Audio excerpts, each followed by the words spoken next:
আগামী ১৪ই এবং ১৫ই মার্চ জি বাংলার পর্দায় সম্প্রচারিত হতে চলেছে জি বাংলার এবছরের সোনার সংসার অ্যাওয়ার্ডের পুরো অনুষ্ঠানটি।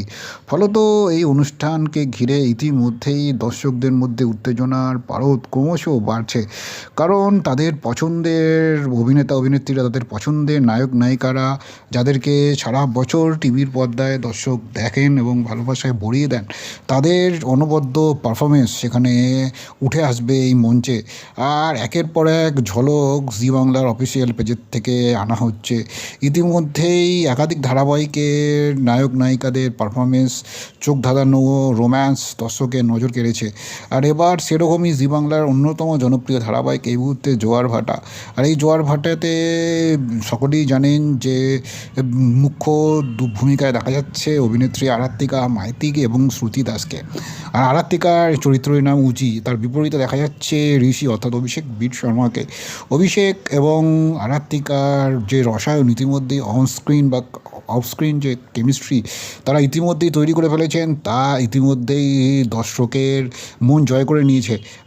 এবার সেরকমই একটি পারফরমেন্স আরও একবার উঠে আসতে চলেছে জি বাংলা সোনার সংসার অ্যাওয়ার্ডের মঞ্চে। সম্প্রতি জি বাংলার অফিসিয়াল পেজ থেকে একটি ছোট্ট ঝলক প্রকাশ্যে আনা হয়েছে, যেখানে দেখা যাচ্ছে ঋষির সঙ্গে আরাত্রিকার পারফরমেন্স বাংলা একটি অত্যন্ত জনপ্রিয় বাংলা গানের সঙ্গে একটি রোম্যান্টিক গানের সঙ্গে তারা নাচছেন এবং সেই নাচে অত্যন্ত প্রবলভাবে উঠে এসছে তাদের যে রোম্যান্স, সেটা নিয়ে সবসময় চর্চা হচ্ছে এই মুহূর্তে। সেই রোম্যান্সের ঝলক এই ছোট্ট এই যে প্রোমোটি আনা হয়েছে সেখানেই ধরা পড়েছে। স্বাভাবিকভাবে কমেন্ট বক্স জুড়ে দর্শক উচ্ছ্বাস প্রকাশ করেছেন এবং তারা আর অপেক্ষা করতে পারছেন না তাদের প্রিয় এই জুটি অর্থাৎ ঋষি এবং উজির জুটির পারফরমেন্স দেখার জন্য। সব মিলিয়ে আগামী ১৪ এবং ১৫ই মার্চ জি বাংলায় যে বাংলা টেলিভিশনে দর্শকদের নজর থাকবে, এখন থেকেই তা বলে দেওয়া যেতে পারে।